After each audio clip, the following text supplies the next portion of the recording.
तो शिक्षा जब कारोबार बन जाए, एजुकेशन के नाम पर जब सजने लगे बाजार, शिक्षा माफिया जब लूट पर उतर आए, तो सरकार से सख्ती की उम्मीद रहती है। ये आस रहती है कि जिम्मेदार मनमानी रोकेंगे। और इसी आस के साथ छत्तीसगढ़ में निजी स्कूलों की मनमानी की शिकायत की गई। किताबें, यूनिफॉर्म, स्टेशनरी के नाम पर स्कूलों की लूट बंद कराने की गुहार लगाई गई, पर सरकार ने निजी स्कूलों पर नकेल कसने की बजाय सरकारी स्कूलों के लिए आदेश जारी कर दिए। इस आदेश से पेरेंट्स हैरान हैं। पेरेंट्स के मन में सवाल है कि सरकारी पर सख्ती पर प्राइवेट से परहेज क्यों।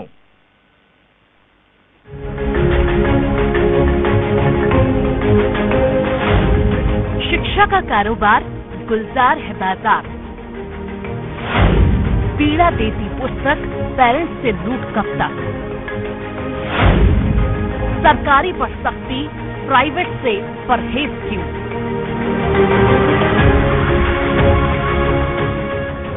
नया सेशन पर टेंशन वही पुरानी। महंगाई ने पहले से ही कर रखा है बजट टाइट और अब करनी होगी स्कूलों की डिमांड पूरी करने की फाइट। कोरोना काल के बाद एक बार फिर स्कूलों की घंटी बजेगी।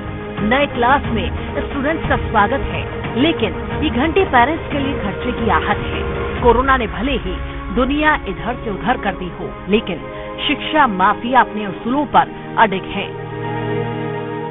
केजी हो या पीजी, शिक्षा का बाजार सजाना है, जमकर लूट मचाना है। छत्तीसगढ़ में भी स्कूलों का नया सेशन शुरू हो रहा है और इसके साथ ही शिक्षा माफिया सक्रिय हो गए हैं। स्कूल खुलने के साथ ही किताबें, यूनिफॉर्म, स्टेशनरी के नाम पर लूट शुरू हो गई है। स्कूलों की ये लूट रोकने के लिए सीबीएसई की ओर से जारी सर्कुलर सहित तमाम नियम हैं, लेकिन इन नियमों को ताक पर रखकर निजी स्कूलों की मनमानी बदस्तूर जारी है। इस मनमानी के खिलाफ आवाज भी उठाई गई। सरकार ने संज्ञान लिया और कार्रवाई भी की, पर ऐसी कार्रवाई की आवाज उठाने वाले भी हैरान हैं। निजी स्कूलों के किसी खास दुकान से किताबें, यूनिफॉर्म खरीदने की बाध्यता से परेशान पालक और सामाजिक कार्यकर्ता उच्च शर्मा की शिकायत पर संज्ञान लेते हुए सरकार ने आदेश जारी किया है, लेकिन यह आदेश शासकीय स्कूलों के लिए था। सरकार ने शासकीय आत्मानंद स्कूल के पालकों के लिए किसी एक दुकान से खरीदी की बाध्यता समाप्त करने का आदेश जारी किया है, लेकिन निजी स्कूलों के लिए ऐसा कोई आदेश जारी नहीं किया गया है। जी सही कहा होते जी। एक्चुअली समस्या प्राइवेट स्कूल ही है। ये तो जो अंग्रेजी माध्यम के स्कूल है गवर्नमेंट के, उनमें तो ऐसी कोई समस्या थी नहीं। एक्चुअली बड़ा स्मार्ट प्ले करके प्रमुख सचिव महोदय उस तरफ उसको मोल्ड कर रहे हैं। समस्या प्राइवेट स्कूल है, प्राइवेट जो स्कूल बड़े संस्थान, जो व्यापारी संस्थान बन चुके हैं, समस्या वो है कि पर्टिकुलर एक दुकान से ये सामान खरीदने के लिए पेरेंट्स को, पालकों को मजबूर किया जा रहा है। तकलीफ वो है, हम उस पर ऑब्जेक्शन लगा रहे हैं, हम उस पर शिकायत कर रहे हैं, हम उस पर बात करने और संवाद करना चाह रहे हैं कि महोदय ये जो प्राइवेट वाले स्कूल वाले जो एक दुकान से सामान खरीदने को मजबूर कर रहे हैं पालकों को, इसको आप कब रोकेंगे। हमने सवाल ये किया था।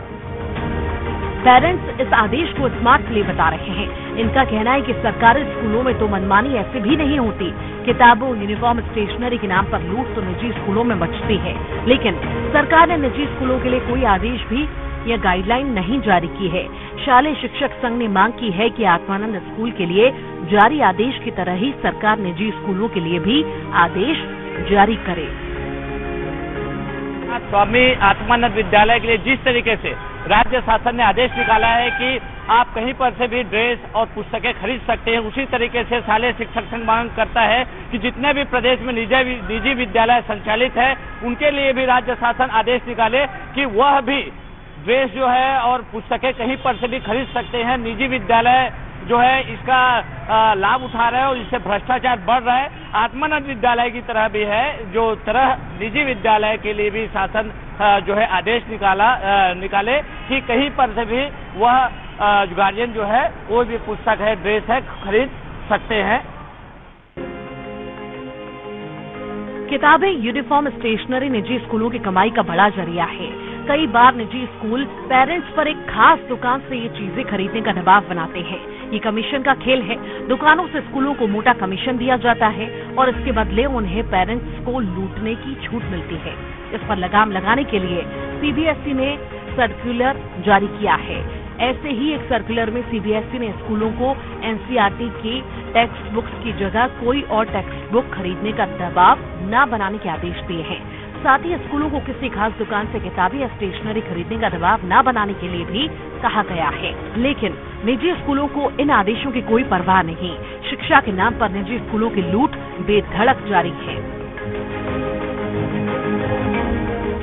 कभी फीस के नाम पर तो कभी किताबें, यूनिफॉर्म, स्टेशनरी के बहाने निजी स्कूल पेरेंट्स की जेब खाली करने का कोई मौका नहीं छोड़ते। Chhattisgarh non government school fees regulation act के तहत स्कूल फीस में 8% से ज्यादा इजाफा नहीं कर सकते। इस एक्ट के तहत फीस के निर्धारण के लिए स्कूल डिस्ट्रिक्ट राज्य के स्तर पर कमेटी बनाई जानी है। साथ ही स्कूल फीस में 8% से ज्यादा का इजाफा भी न, लेकिन इस आदेश की भी धज्जियां उड़ाई जा रही हैं। अधिकारियों ने हाल ही में रायपुर के निजी स्कूलों की जांच की और इसी दौरान स्कूलों में 8% से ज्यादा फीस लेना और किताबें, यूनिफॉर्म, स्टेशनरी के लिए दुकान निर्धारित करने के मामले सामने आए हैं। पर हैरानी की बात यह है कि ऐसे निजी स्कूलों पर नकेल कसने की बजाय सरकार ने शासकीय स्कूलों के लिए आदेश जारी किए हैं। ऐसे में सवाल उठता है कि क्या सख्ती के नाम पर सिर्फ खानापूर्ति की जा रही है? शासकीय पर शिकंजा पर प्राइवेट से परहेज क्यों? अवधेश मिश्रा, न्यूज़ 18, रायपुर।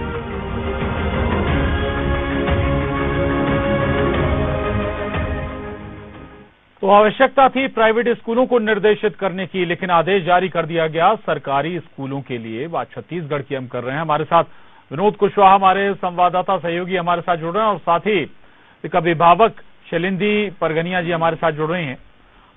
विनोद, ये तो उसी तरह की बात हो गई कि बीमारी दिल में है, आप इलाज कर रहे हैं गुर्दों का।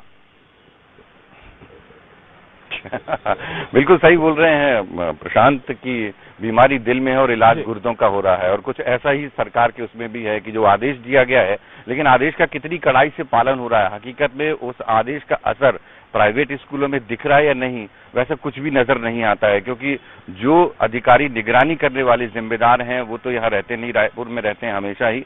और मॉनिटरिंग टीम की जहां तक बात है कि 8% फीस बढ़ाने के 8% फीस रखनी है, उसके अलावा बढ़ाना नहीं है, और भी बहुत सारी दिक्कतें हैं, उसके लिए एक मॉनिटरिंग टीम की बहुत ज्यादा जरूरत है।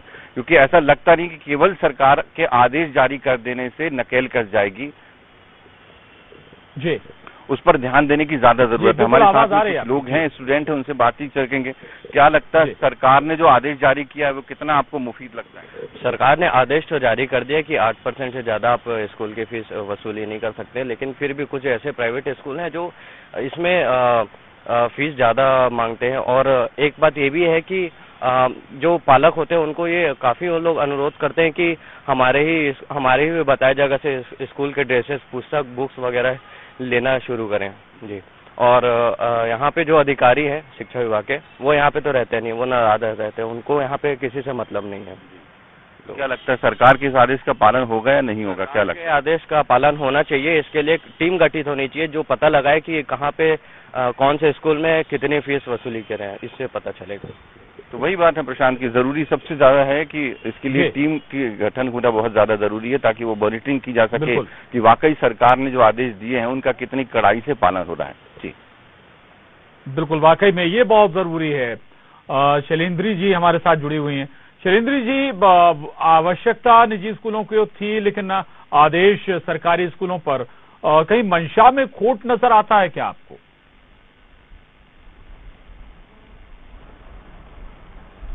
बिल्कुल बिल्कुल खोट नजर आता है।